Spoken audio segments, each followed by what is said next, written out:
Hi, I'm your host, Anand J. Sukadia, and this is the Limitless One podcast. Join me on this journey as I interview the most inspirational souls who are tapping into their limitless blueprint on a mental, physical, and spiritual level to thrive in uncertain times. If you feel you are so much more than just this body, just this life, and want to tap into your limitless potential, you're in the right place. Here we go, starseeds.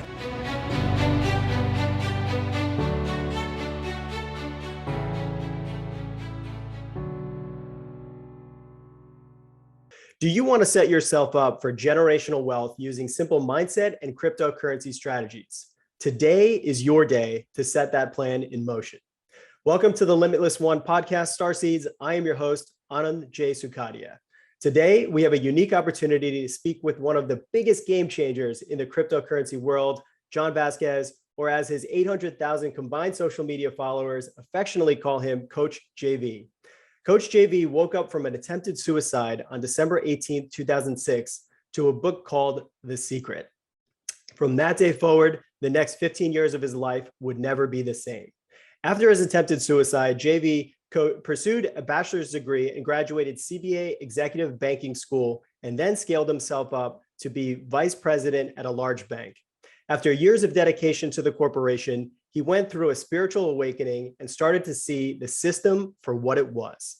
He decided to leave the high-paid VP job to create multi-million-dollar freedom company called 3T Warrior Academy, helping thousands worldwide learn how to journey to freedom in health, wealth, and mindset.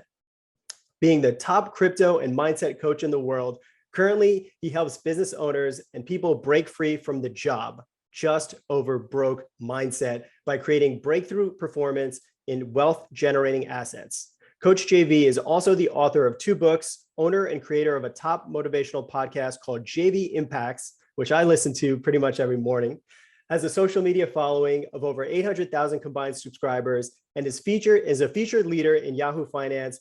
Meet the business leaders who are driving positive change in their industries.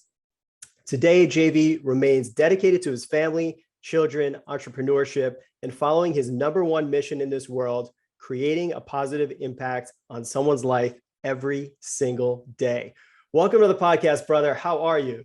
Thank you. I'm great. Me and my friend, the fly, here with you today. You're gonna see me, my friend, the fly, flying around. No, I'm doing great. Thank you so much. Such an honor. I do want to make a correction, though. We are a $1 million company heading towards multi-million. So absolutely. Yeah. I was listening to your podcast today, and you were talking about you breaking down the plan. So I already see it in the future. So yes, on the way to multi-millions. Thank you. So yeah, I've been watching your videos for the past couple of months, and I gotta say your energy is contagious. You're able to translate it's such a complicated world, the cryptocurrency space, but you make it so simple to understand and digestible. And there's so much volatile waves right now in cryptocurrency. And I wanted to have you on today to flow through and help share your knowledge about how to navigate through these turbulent yet life-defining times right now. So I want to just set the tone right now for our subscribers, Coach JV. What does living a limitless life mean to you? Oh, so living a limitless life every single day is waking up with free dome, right? So you free your dome. So waking up every single day, not having to worry about whether you have money in your bank account, being able to move freely, move efficiently, move throughout this beautiful world that God has created for us. And living a limited life is doing what you are truly, fully designed to do as a human being. So I believe I am the greatest of all time, but I want to be very clear about this. I believe every single person is the greatest of all time within their paradigm. We have different fingerprint, different DNA. And so living a limitless life for me is to really expose my fingerprint and DNA, the true the reason why I'm here. That's my main mission, is to figure out why I'm here and what I'm supposed to do on this earth. So living a limitless life is truly living full out and becoming the true me. Yeah, finding your soul's calling. It's like unraveling all the stuff that is not you and remembering why we decided to come here. It's beautiful. And just speaking to you just a couple of minutes before the podcast started, I noticed there's so many similarities between our journeys, and we'll get into all that. But why don't you tell us a little bit about your background and about the last couple of years that really have defined the trajectory of your life? going into this whole thing, I'll just let him hang out there. I'll just show you my Zenness. So basically the last 3 years, there he is right there. The last 3 years, basically, I left corporate America, high paid vice president job to pursue a freedom company. Now, I really had no idea what I was doing. So I left corporate America. I was a high paid vice president at a bank. And I realized that the system was absolutely broken when I started to ask a lot of questions, just like Jesus says, be like the children. Well, what do children do? They ask the question, why, all the time. So when I was in the banking system, I started asking why, and people started to push back. Like, why are they pushing back on the questions that I'm asking? And I started to realize that our system is heavily flawed, and it's swayed a certain way. And so that was my new truth. And through that new truth, I just didn't feel comfortable being in the banking system. Not that bankers are bad or people who work at a bank are bad, but the system that's been created didn't align with my full true purpose. And what I wanted to do is to create freedom. I felt like I was stuck in a system, right? That, I had to, it wasn't about the people. The banking is not about the people. I think we can all agree with that are probably listening to this. So I broke free to find my own truth. And, I thought I was going to be a famous motivational speaker, selling books. And when I launched my program and my podcast, about 6 months later, nobody was listening. Nobody was buying my books. And so that was the best thing that ever happened to me. The last about 2.5 years of it, nobody was listening, nobody was watching, nobody was paying attention, but I kept seeking my own truth. And through a very powerful plant medicine journey that I went through, I basically had a great awakening. I came out of that, and my shaman had said to me, it was an interesting part of my journey, was during the San Pedro ceremony. He said to me, he said, "Who are you?" I said, I'm a warrior. And he's like, what does that mean? He goes, "What does that mean?" And he laid down on my heart, actually. And he just laid there and he just sat there. And I'm like, it was interesting. So he's a male just laying down on my heart. And he's like, "The warrior comes from here. It comes from here. You're trying to find the warrior out here." And so there was this thing that I'd always been chasing, this justification or acceptance, or trying to impress my father or whatever it was. And so when I came back to America from that plant medicine journey, I truly became a warrior of my heart, and I started to seek fulfillment through my heart, and really understanding every single day I wake up, all I need to do is serve earth, serve people, and just listen. And so I started to really listen to my intuitive tug. And through the intuitive tug, actually, we own a fitness facility, and it got shut down through the C word, right? And it got shut down. It was the best thing ever happened to me. We lost about 78% of our revenue. I lost all my money again for the third time. And I just sat. I'm like, okay. I had to let go of some dear friends that work for me here, and I had to let them go. And the last person that I had to let go, it was a life-changing journey, because he showed up 2 days later and he says, "I'm working for free."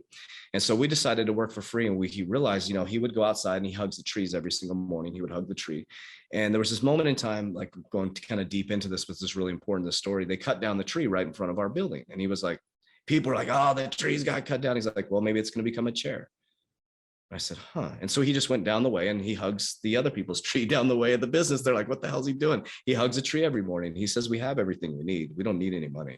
We're fine." And so we started to realize that we actually have everything we need.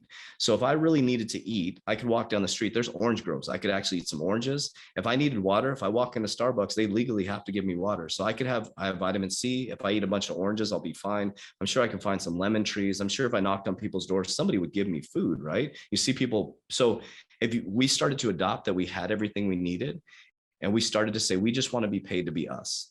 And so I started to expose my crypto portfolio to the world through my Warrior Academy. And we went from, going from losing all our in-person clients to, with very, very quickly, we went from, 10 clients, 20 clients to 30 clients to over 2,000 warriors that have gone through our program since November, worldwide, 16 different countries. But it was a culmination of the journey to become my true self. And so now I am Coach JV, the top health and crypto mindset coach in the world. And that's what I truly, truly believe. And so I live this limitless life of not caring what people think about me, through waking up every single day with intention of being good to every single human being that I come, not meaning I'm not going to make mistakes, letting go of judgment, and just following the feeling that I have inside. So that's how I got to where I'm at. 15 years ago, I said it in the thing, I attempted suicide. Because I was living again for that outward acceptance. And I fell right back into it in banking, the 535i BMW, the big home, all the bills, just to impress people I didn't even like. And And it's not that nice things are not important, but they just don't matter to me anymore. So now here we are, and I have more money than, than I've ever had in my life, and freedom. And I never have to look at my bank account anymore. And we're helping people break free from that system, because the system was created to keep you trapped. So that's where I'm at now. And the journey just started, actually. Yeah, what a beautiful perspective. I just did a post on this yesterday about, I don't know if you ever read Paulo Coelho's The Alchemist. Oh, yes, yes. Okay. So this guy goes on this journey to find all this external treasure because he's told there's a treasure out there. But at the end of the day, once you realize the actual truth of who you are, the treasure is always buried in your own backyard. Yes. And plant medicine is one of those things for me. Also, I realized how much I was holding back my heart and opening it and truly blossoming it to help other people, because when I'm in my truest self and people connect best with me is when my heart is open. It's very apparent when my heart is closed. So it's like a constant journey. But that's plant medicine ceremonies that I've done, San Pedro, ayahuasca, it showed me that is really the mark that you leave on this world. It's not about the money. And yes, striving to do better and becoming successful at those things, it's just a byproduct of what's internal here and inside your heart. So I love that. And the other thing that I was hearing you talk about, I think it was today or yesterday, I forget, on your podcast, is about how, yeah, you have all the money that you need to, to survive, but yet you're not like buying all that stuff, like all the fancy cars and all that kind of stuff. You're reinvesting it in your business, in growing things and bringing on the right people in your business. So talk a little bit about, why strategize that way versus, okay, it's nice, I'll just take out a couple $100,000, put it in my pocket, and, I don't have to worry about money right now. Yeah, so we'll reference a Bible verse. I'm a follower. I love God, follow the life of Jesus. I'm non-religious, but I love the Bible. It's a great guide. Like, it's a good owner's manual, right? Allegory sense for me. But when I read the one of the stories where the person who buried their money, right, they didn't get rewarded, and the person who gave their last coin in faith, right? So money is currency. It needs to be current. It needs to flow. Number one. Number two is that we always should be making our money make money, right? The book that changed my life a year and a half ago is Richest Man in Babylon. I ran across the book when I had lost everything for the third time. And so I decided, and when I started to amass any money coming in, what I do is I multiply it. And so, like, I'm completely cash poor. If you looked at my bank accounts, you'd be like, this dude has no money. I'm actually tied up in almost all assets. So I'm just being very transparent. I'm about 97% now cryptocurrency. And so I have a very strict exit plan. And as I exit, what I'm doing is, as I exit the market, I'm buying, so I'm doing a wealth asset preservation strategy. So I'm buying silver, right? So that's wealth preservation. And then I'm going into, like, for example, I just started my LLC for my Turo business. So I'm doing anything that I can invest money into to bring cash back. And then I take the cash and I reinvest it right back into an asset. I'm also going through what's called LBO training, because there's two big things that are happening in the economy right now. So there's I had it incorrect, and I humbled myself because I was calling it the biggest shift in generational wealth. The cryptocurrency is a brand new asset class since the 1600. It's the biggest shift in our economic history to gain or amass wealth. Okay. So to get that price appreciation, if you have a game plan, right? Because it's going to go up and it'll come back down with the bear market. That's the big opportunity to amass some wealth if you do it properly. The biggest shift in generational wealth is where I'm going into next with this LBO training. I'm in my training right now, is leverage buyout offers. So the biggest shift in generational wealth that's actually happening right now is, think about this, where we sit, is not only do we have this new asset class where you can be an early investor in something remarkable and bring the money back to the people. Number one, you can invest in the new infrastructure of our financial system. But number two, there's a whole group called the baby boomers that are retiring right now. There's 10,000 baby boomers a day retiring. And out of 10,000 baby boomers within America specifically, there's 2 million qualified businesses that are very high capital, very low debt, extremely low debt, high profitability, and they're ready to get out. There's two reasons. Just like the crypto space, right? Warren Buffett says, buy, not in crypto, but buy the fear, sell the news, right? So baby boomers are wanting to get out of these businesses, and 76% of baby boomer businesses over 20 years are profitable. And so these baby boomers are looking to sell their businesses. Now, remember, what do banks want? They want loans, because we're a debt-based society. So banks are willing to lend, and very wealthy people are willing to lend on these businesses because it's a no-brainer. It's a business that's passed the test of time. It's gone through September 11th. It's gone through the 2008 crisis. It survived through this crisis, right? So like my business would not be a good LBO right now. We're 3 years in business. You know, we're high volatile type market. We're a cryptocurrency company. And so we wouldn't be a good LBO, but like a medical company that's going to be around forever. So the biggest shift in generational wealth is the baby boomers' wealth transitioning from them down to us. And so we're in this really cool position right now where we can, if we're in the cryptocurrency space, we can amass a large amount of wealth. But what do you do with that wealth? That's the most important thing. So the only time you'll ever see me driving now I'm not opposed to driving a Lamborghini or anything like that. I love cars, right? But I've humbled myself to say I am not allowed to buy anything like that until my assets can pay for that liability, or the Lamborghini that I buy is an asset, because some cars actually are assets. And if you see these very wealthy people wearing Rolex watches, look at the type of Rolex watch they're wearing. Some of them buy it for wealth preservation. That's why they buy art. That's why they buy certain Rolex watches. That's why they buy certain cars. People are like, oh, they're showing off. It's actually wealth preservation, because there's some cars, some watches, some art pieces that have tax benefits. And then also you can actually use that for wealth. So I have a wealth preservation strategy. And then anything my money goes into, it's going to generate more cash flow. So like, for example, Turo, you can rent your car on these ride sharing apps. So I just opened up my LLC. I'm going to buy my first car by October, and then I'm going to buy it most likely with a DeFi loan, which won't give me any capital gains. I'll buy that car. I'll pay off the DeFi loan with the money that comes in from that. And then I have a free and clear car within a year or two, maybe. And then that's generating $600-700 a month passive income. And so my goal is to, right now I have 7 sources of income. My goal is within the next 10 years to have 17 sources of income, which they say most multimillionaires have 17 sources of passive income. So it was a long description, but my brain changed when I read the book Richest Man in Babylon, because, it's like somebody who is a chariot maker, right? Okay, they make chariots, these beautiful chariots. Okay, they can only sell one chariot at a time. It's like, so when they sell a chariot, when they gain that, amass that wealth from the chariot, if they invest back into their company, they can grow it, but they should take some of that wealth and they should put it into an asset that keeps growing, right? And then they call it the brother and sister. So that should have a brother. And then once that has a brother, it should have a sister, and that should have a brother. And then you just keep growing it.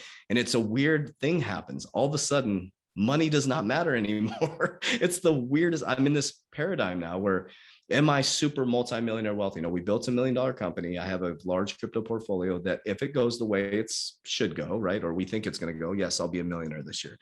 Am I a multimillionaire? No, but if I do this strategy within the next 10 years, I will be a multimillionaire. It's anybody can do this. I was broke a year and a half ago. I mean, our business got shut down. I just changed this. Now I had made money 3 times, but I kept going broke. Well, why did I keep going broke? Because this was impoverished. I never changed my mindset every time I got money. Didn't grow up in poverty, middle class. There's no wealth in my family. So we didn't talk about wealth. I didn't even learn how to write a check or balance a checkbook. And so when I amassed some money, or 6 figures or multiple 6 figures, it was like, what do I do with this money? I just spent it. I had the 535 by BMW, keeping up with the Joneses. So it's a mental shift, and the multimillionaires and billionaires aren't doing what we're doing. They're not doing what they're buying corporations. They're flipping corporations. So, but yeah, that's basically what I'm doing with my money as we move forward. Yeah, absolutely. As and a lot of people, I think T. Harv Eker is the one who came up with this, I guess the way he describes it, it's called a financial blueprint. So, or financial thermostat. So if your thermostat is set to a certain amount, no matter if you make $1 million or say $30,000 and it's always at 0, then you're always going to default back then, because your expenses will match your thing. And some people are in debt in their thermostat. Some people are in abundance, but you're absolutely right. It's all mindset. Robert Kiyosaki talks about never buy the doodads, always buy the assets. And it's like having like a golden goose. Like a lot of people will save, put in their money in the IRA, 401k, built this nice nest egg, and then they start draining from that, instead of actually taking that and then investing in those little golden eggs, so that each egg is going to produce another golden goose. So now you're having multiple streams of income. And yeah, this strategy has been around for a long time, but it's like a lot of people don't know it, or they don't even try to do it. But say something like Turo is so incredibly simple to just get in the game. People can, finance a car, even it doesn't have to be really fancy car, but for a couple $100 a month, you'll net, 3 times that amount, 4 times that amount by renting it out. And right now cars are in such demand, like people are, car rentals are like sky high in their pricing. So it's so easy. Airbnbs, there's so many different ways that we can get passive income these days. It's really, there's no excuse not to jump into that field, because there's so much opportunity for little guys and for guys that are, a little bit more established. And it adds up so fast. That's one thing I really want people to be very, very clear on where I was at. A year and a half ago, I lost everything. I got divorced. I moved back with my parents. I'm very open on my podcast and my TikTok.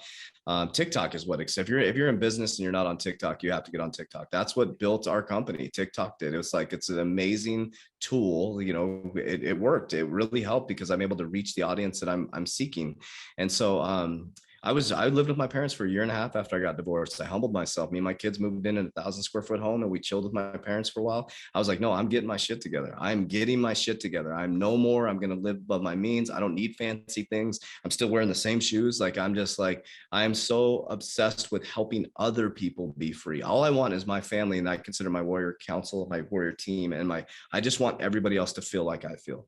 And when you feel like that, you don't need the fancy things. That's the wild part, is when you finally feel rich internally, you don't need those things. If you want, go rent a Lamborghini, drive it around for a little bit, and you'll get tired of it and return it. Yeah. Rent the luxuries, man. For sure. Now, I love hearing this hero's journey of yours, going through all the challenges and then getting back on the right track, and then really realizing your truest self. For those people that are where you say, like several years ago when you were in a corporate job, felt stuck, felt like you couldn't really get out, but you felt like you needed to stay there. There's so many people that I talk to that feel stuck like that as well. What would you say to them? What can they do right now? Yeah, what they can do. So right now is, this is what I tried to do. So it depends on your corporation, but I'll speak as if the way it should have gone. But I tried to start a side hustle when I was in corporate America. And, I got, my company kind of punked me with that, or my boss did. It was an interesting dynamic, but start a little side hustle, practice like something like Turo, finance a car and practice entrepreneurship. The thing that you should be doing is the thing that you're daydreaming about every single day. That thing that you daydream about, like, oh, I would love to do that. It's you can do it, you can, but there's a process that you have to go through. And I'm very blunt with people, like, because I'm launching a Uncommon 1%, where I'm teaching entrepreneurs how to do what I do. And my first video is like, listen, this shit's going to be hard.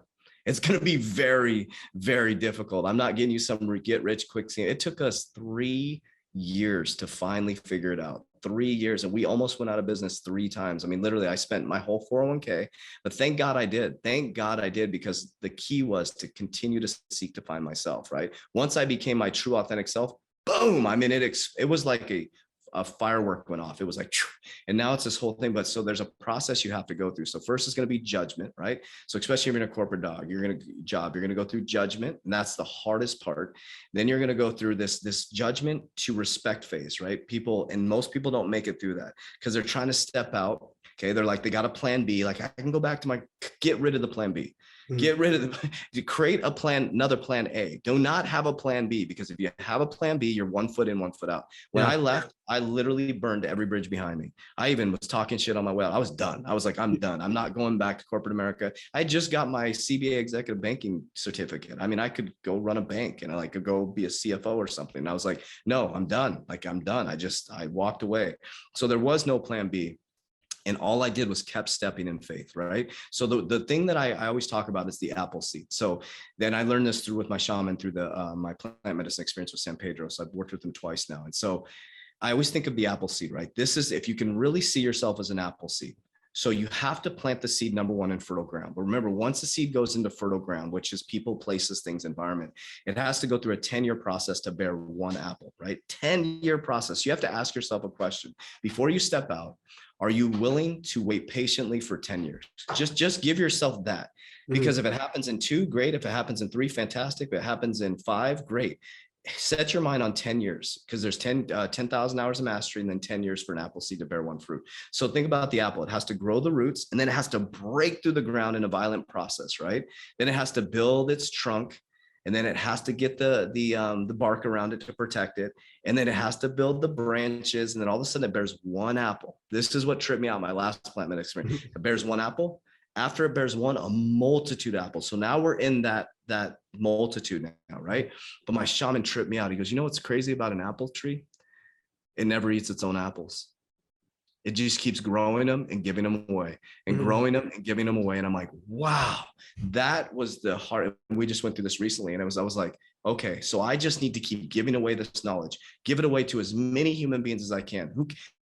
And then the money just starts to flow to you. So just know that there is a process you have to go through. You're not going to outsmart the process. Mhm. And so I just want to be very clear about that. Think about it. When you work out, you're in the fitness, when you work out, what do? You tear down the muscle. You rip it apart to build it back up. It's only going to build back up if you eat properly, if you rest properly, right? But you have to go in there and work your ass off and beat the crap out of yourself to build yourself back up. So I think that's where people get really scared. They kind of put their foot in the water and it's like, I'm going to test it out. Just go for it, man. Yeah. Just go for it, because you're going to have pain either way. The pain of talking shit about your boss and your relationships falling apart, not because you have a bad relationship. It's because you have a million monkeys on your back when you go home. Yeah. So you're walking in the door and you're carrying the anger from your boss and all the shit talking at the water cooler, and your poor spouse. When you walk by your spouse, you play this ignore game. It's not the toilet seat, man. It's the fact that you're out of alignment with who you truly are. If both human beings within a relationship were in alignment, it'd be like a goalpost, man. They'd be winning. They'd come together in union. Both were in alignment. What happens is it's this unequally yoked thing, spiritually unaligned or whatever it is. One person's going on the spiritual journey and the other person's relying on them because their job sucks. I need you for my energy. And so I think that's what's happening with our world, right? So yeah, totally been there. And it makes so much sense. One thing, or three things actually I took away from your experience and your advice is like, patience is so important. Commitment is so important, but then also is the flexibility, right? So having the flexibility, like you set out to start a gym and then you didn't have the opportunity to have that gym because they closed it down because of the C word, right? So if you were putting all your eggs in that basket and then like singularly focus, okay, it's got to work, it's got to work, it's got to work, rather than what you did is like, okay, look around your environment. What is actually makes sense? What else can I provide value to? And you went in a whole different tangent, and that became your breakthrough business. So it's so freaking important to not be tied down. And the same thing with my business. I have a wellness spa. So when people come through, and we're closed, then how do I make money? So there's all these different ways I have to realign and look at different scenarios and opportunities to be able to continue what I'm doing and expand beyond that.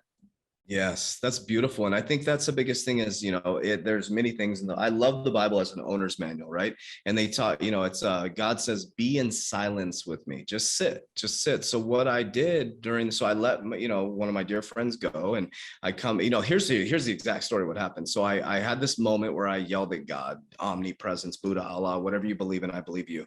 And so I was outside and my CFO was like, excuse, can I cuss on your podcast? Oh, hell yeah, man. I was like, you know what? I was like, fuck you, fuck this. I'm fucking done. This is bullshit. I literally have gotten divorced. I've lost $375,000. I'm broke. I'm literally broke. I'm like, fuck this, man. I'm out. And my CFO said something remarkable. It's like superhero shit.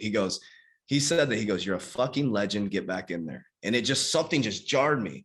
And he goes, basically he's like, you've been talking shit. You're a warrior. Get back in there. So I opened the door. I went back in and I just sat in this chair right here. And I just sat here. And I'm like, okay, God, if you're real, if this is all real, this universe, this secret, all this shit I've been doing, give me the answer. And I just sat there. And I was like, no answer. Day goes by, another day. And then Kev shows up, my business. He's now a business partner. We gave him ownership. And this is why we gave him ownership. He shows up. He's like, I'm working for free. I'm going to start filming how you live your life.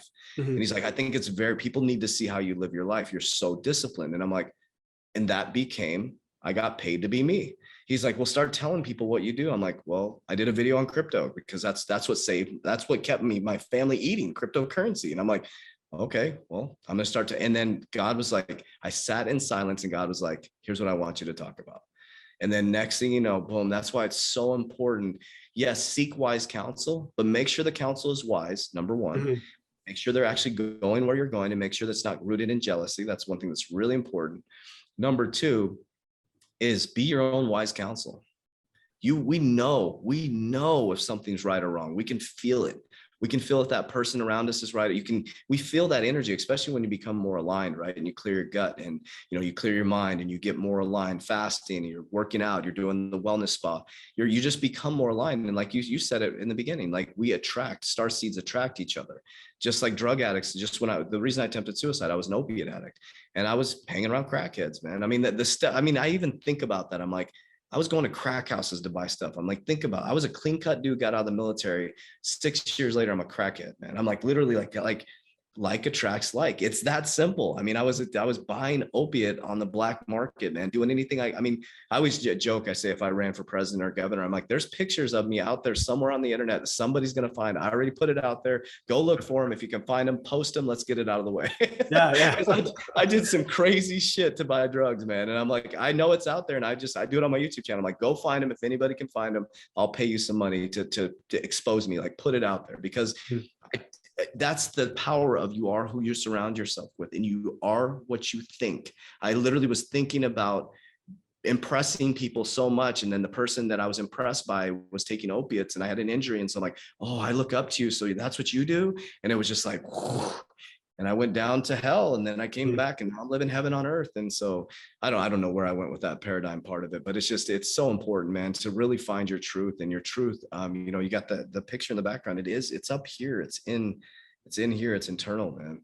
Yeah, 100%, brother. And it's seeking that counsel from other people, but it's got to be wise. And it's also, you have to listen to your heart, because your truest self always knows the answers. There's no expert outside of you that knows better than you would. But it's clearing all the bullshit, right? It's disconnecting from the TV who's telling you to think one way, or the movies or Hollywood or whatever it is. It's like, you have to know who the fuck you are every single day and what your purpose on this world is. Yeah, for sure.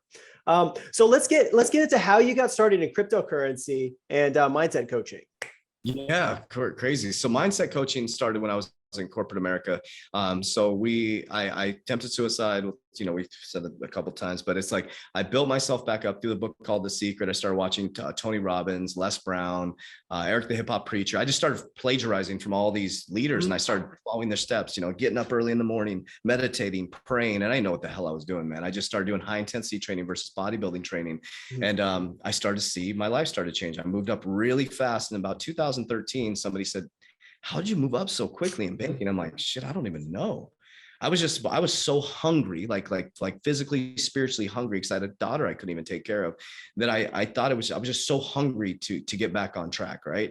And so I started to write down the patterns I followed. So I wrote a book called You Must Believe Way of Life. And then I thought that after I wrote that, I'm like, I'm going to go around the world speaking about it. And it did nothing. It did absolutely nothing. So this is encouragement, though, because every tool or resource you create, hold on to it. And I'll tell you why in just a moment. So I just kept living my book. I lived it. I wake up at a certain time. I meditate, I pray, I create vision boards. And then I've learned true manifestation the last year and a half.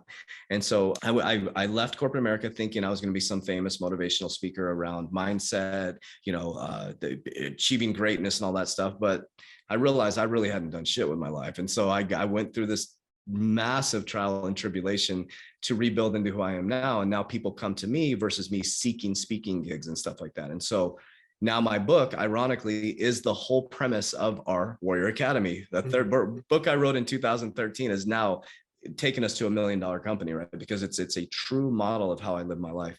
So how did I get into crypto? So that's how I got into mindset, fitness, and all that. I started a company called 3T Fitness, a gym, and it evolved into a Warrior Academy, and now it evolved into a warrior generational wealth building, mindset company. So crypto is interesting. I got into crypto a year and a half ago. So people are like, a year? No, I keep saying a year and a half. We're about a year and 9 months now. So a gentleman walked into our gym and was like, have you ever heard of this crypto called? So I had watched Tika Tori's 5 Coins to 5 Million. I was a banker. So that's a paradigm shift, man. I'm like, crypto, we were told crypto's a fraud when I was in banking. Crypto's a fraud. Jamie Dimon was pushing that into all the banks' heads. And so we're like, if you don't ask questions, you accept. And so that's why Jesus says, be like the children. They ask why all the time, right? So I didn't ask questions. I'm like, crypto's a fraud. Crypto's a fraud. So I get introduced to Tika Tori's 5 Coins of 5 More, and I start to understand the infrastructure of crypto. Somebody walks in here and says, have you ever heard of a coin called XRP?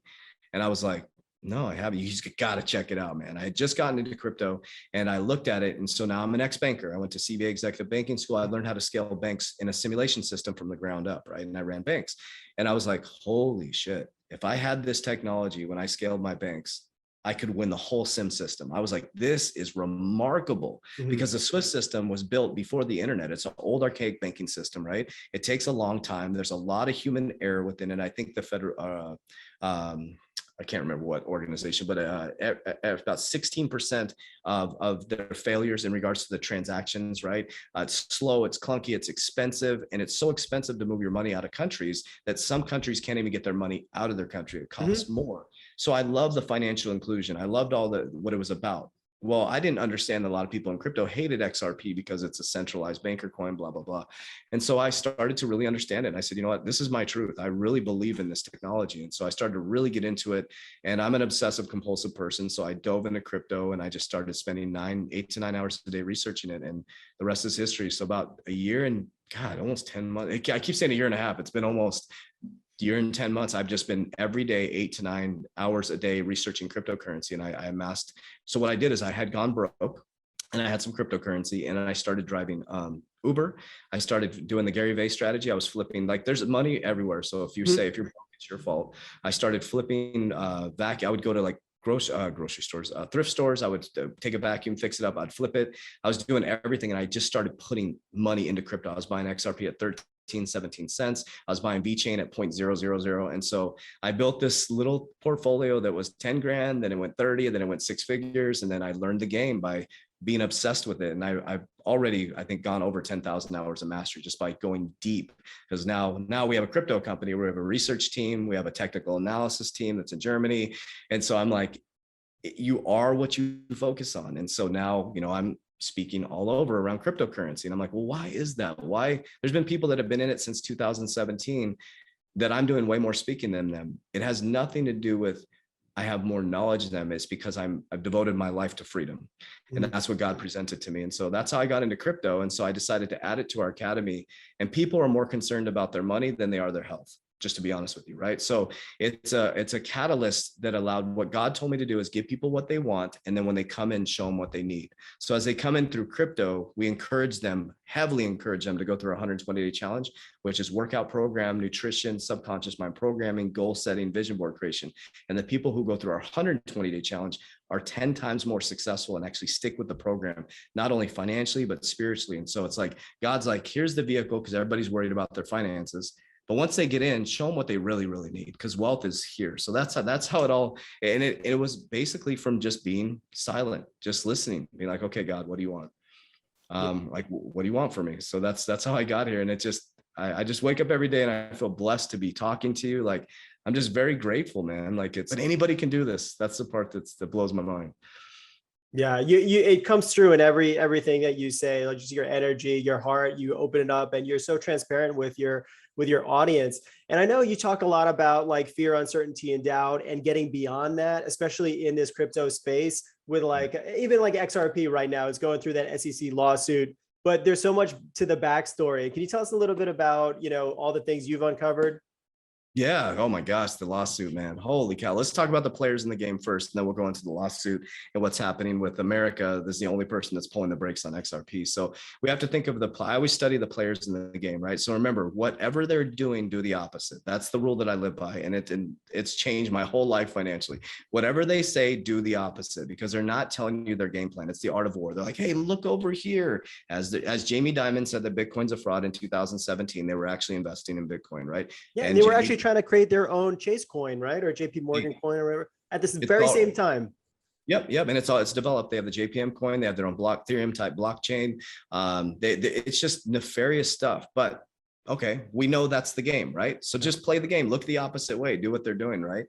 So let's talk about the players in the game. So you have to look at who's who and what's what. So look at Gary Gensler, who's the head of our SEC. Gary Gensler came as the head MIT professor for cryptocurrency.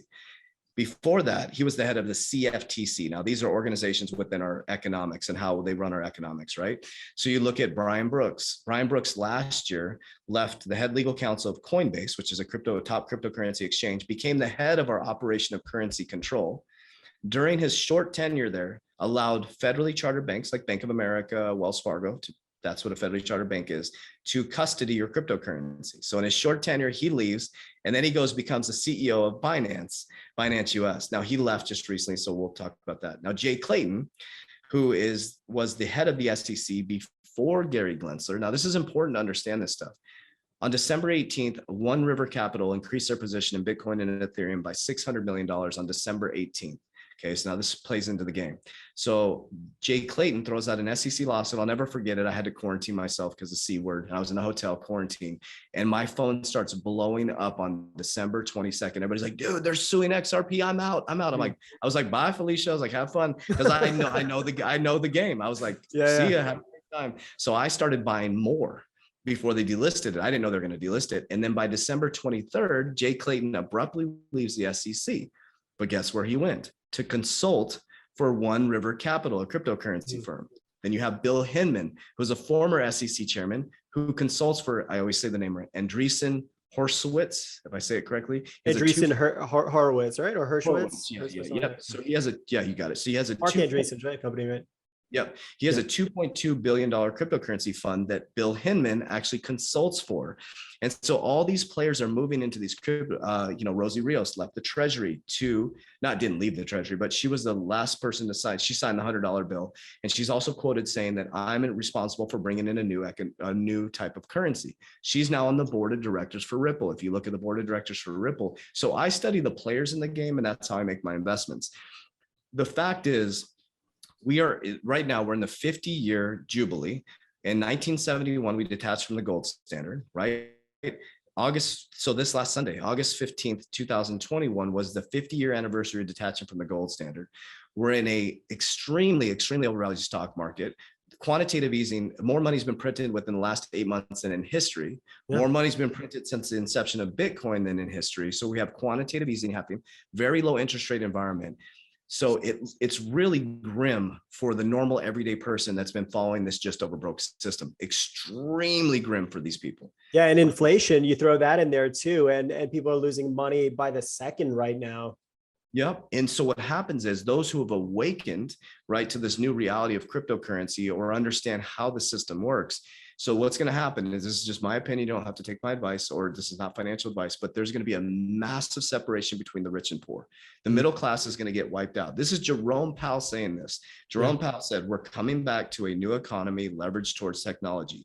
I'm paraphrasing now. I am worried about the middle class, the mom and pop shops, retail businesses, the restaurants that have been open for a long time, non-corporation, Amazon, Walmart, they're all going to dominate the system, right? So you can sit back and argue the system, or you can play the game and bring the money back to the people. That's the only two options you have right now. You can end up extremely poor and arguing against the system the whole time, right? Or you can become a Buddhist monk and just kind of sit and just relax. Or you can play the game and live heaven on earth and bring the money back to the people. And so I've decided, because I've been called nefarious, that I'm going into the mark of the beast. And when people say that stuff, I'm like, okay. So if I look at this phone right here, this is just a tool, right? So this tool right here, I can actually watch pornography on it, and I can read the Bible on it. So it's not the tool, it's the user of the tool, right? If I put a gun in your hand, you could use that to hunt food for your family, or you could murder somebody. Yeah. If I put XRP in someone's hand, or Bitcoin or Ethereum, and amasses a huge amount of wealth, they could take it to strip clubs, they could buy Lamborghinis, they could do all the stuff that I did back in the past 15 years ago, or they can build a freedom company and free people's minds, right? And so and then, being in the spiritual world, December 12th last year, we went through Capricorn to Aquarius. So in the religious world, I think they call it the rapture, right? The rapture. So religious world, they call it the rapture. The spiritual world, we say we're going into a new open awareness. Like every sector knows that we're going through something. The Shemitah, the Shemitah is in September. So that's a 7-year Shemitah cycle, and I learned that from Waters Above Crypto. I'd highly recommend. Yeah, I heard the podcast you did with that on YouTube. It was a podcast, but it was a YouTube video. It was great. Yeah, I was just like, so he blew my mind. I was in banking. I didn't even know about the Shemitah. That hits in September. The Shemitah goes for 1 year, and every 7 years, the Shemitah. So like JP Morgan says, if you want to get rich, read the charts. If you want to become a billionaire, follow astrology. Yeah, that's JP Morgan has been quoted saying that. They follow these cycles, moon cycles, the astrology, esoteric type stuff. And it's just a cycle, and there's nothing new under the sun, as it says in the Bible. Humans are humans, right? Every 7 years, there's some sort of collapse, and then it resets. A new group of wealthy people come out of it. So, but I'm not sure where I went with that. I kind of went deep down the rabbit hole, but here we are now. Here we are. So we have an SEC lawsuit going on in America. The only country that's saying that XRP is a security is America. All the other countries have deemed it a non-security. So it's America says it's a security. It's all by design, man. It's to bring in a new Howey test. The Howey test was based on orange orchards, way back in 1944, 54, I might get the date wrong, but it was based on an orchard, right? So they're like, if you buy the oranges, it's deemed a security or buy an investment. And so it doesn't make any sense. They're doing a Howey test on a new asset class since the 1600s. And so I believe, and I want to put this on video, as many videos as I can, is that XRP in the Ripple case is to bring in a new Howey test. I really believe that. And so if you're invested in the asset, it's like a bow and arrow. First of all, it hasn't reached this all-time high, number one, which is about $3 and some change. Yeah. And we've gone through one of the biggest bull runs, that we've ever did. So it's actually a great thing that it even hasn't hit that. Yes. And a couple of weeks ago, it was at like 80 cents. And now it's like, what, 120 at this point? Yes. Yeah. I mean, imagine having a bow and arrow and it's just like their hands shaking, your hands shaking. And once that shaky hand releases, that thing's going to go straight up, because if it does get settled, that's going to be the biggest crypto news in history. Mm-hmm. And everybody's going to FOMO and fear of missing out. There's going to be a big flood of people coming in. A bunch of American companies are probably going to jump on board the distributed ledger technology. There's some stuff going on with the SDR. I'm working on facts, figures, numbers, logic. If you watch the YouTube video I did this morning, but the SDR also on the 23rd of this month is going to start printing at the SDR level. So not only are we printing into infinity at these country levels, the SDR is going to start printing and putting into countries. And it's like this, it's literally like they're crashing the car. Yeah. Is that the SDRs are special drawing rights? Is that the? Yeah. That's it. Yeah. From, was it IMF? Is it? You got it. Yeah. Okay. IMF. So that's how they regulate currencies. And so they take the bags, it's a bag of currencies, and they use them to regulate and monitor or regulate the currencies, basically the amount of the currencies or the value of the currencies. And so what we're thinking is that there's going to be a cryptocurrency SDR type thing that'll run a monitor, because in 1944 they tried to create a one world economy monetarily. It didn't work out. So maybe in 1971, maybe that's why they detached from the gold standard, so they could create this printing machine to put us in this position, to be in a really nefarious position.